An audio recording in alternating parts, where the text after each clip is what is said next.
एक इंडक्टर और एक कैपेसिटर दोनों को सीरीज में जोड़ा गया है और इसके साथ हमने कनेक्ट कर दिया है एक एसी वोल्टेज, और इस एसी वोल्टेज का जो फ्रीक्वेंसी है, एंगुलर फ्रीक्वेंसी ओमेगा, वो वेरिएबल है। अब हमें ये बताना है कि रेजोनेंस की कंडीशन से पहले और रेजोनेंस की कंडीशन के बाद इस सर्किट का नेचर कैसा होगा।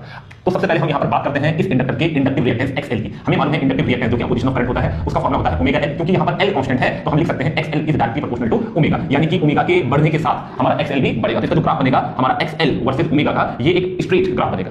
अब बात करें हम यहाँ पर कैपेसिटिव रिएक्टेंस की, तो जो कैपेसिटिव रिएक्टेंस XC होता है उसका फॉर्मूला 1/ओमेगा C होता है। C यहाँ पर कांस्टेंट है तो हम XC प्रोपोर्शनल टू 1/ओमेगा लिख सकते हैं। तो यानी कि जो XC है, जो पोजीशन ऑफ करंट है कैपेसिटर में, वो ओमेगा का इनवर्सली प्रोपोर्शनल है। तो इसका ग्राफ हमारा यहाँ से इस तरीके से ऐसे चला जाएगा। और हमें पता है कि जब XL और XC दोनों इक्वल हो जाते हैं उसको कहा जाता है रेजोनेंस कंडीशन। रेजोनेंस कंडीशन, तो अगर हम ग्राफ को ध्यान से देखें तो ये वो पॉइंट है जहां पर हमारा XL और XC इक्वल हो गया है, और रेजोनेंस कंडीशन में हमें मिलती है रेजोनेंट फ्रीक्वेंसी। तो ये वाली जो फ्रीक्वेंसी है ये हो जाएगी हमारी रेजोनेंस फ्रीक्वेंसी। अब इस रेजोनेंस फ्रीक्वेंसी से पहले, बिफोर, अगर हम बिफोर देखें रेजोनेंस की कंडीशन से पहले अगर हम चेक करें तो यहाँ पर देखिए XL की वैल्यू बड़ी है और XL की वैल्यू छोटी है। हम कोई सा भी मान लीजिए, यहाँ पर हम ओमेगा 1 लेते हैं। अब इस ओमेगा 1 के लिए आप देखिए जो हमारा XL है, ये हमारा XL है और ये हमारा ओमेगा XC है। तो यहाँ पर जो हमारा XL है उसका वैल्यू इतना है और जो हमारा XC है उसका वैल्यू इतना है। तो दोनों का वैल्यू ये हमारा XC हो गया, ये हमारा XL हो गया। तो यहाँ पर हम देख सकते हैं कि XL बड़ा है, सॉरी XC बड़ा है XL से।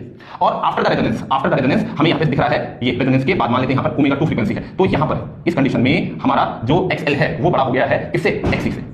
तो बिफोर ये हो जाएगा कैपेसिटिव और आफ्टर ये हो जाएगा हमारा इंडक्टिव। तो इसका जो सही आंसर होगा वो होगा ऑप्शन सी, बिफोर कैपेसिटिव और आफ्टर इंडक्टिव।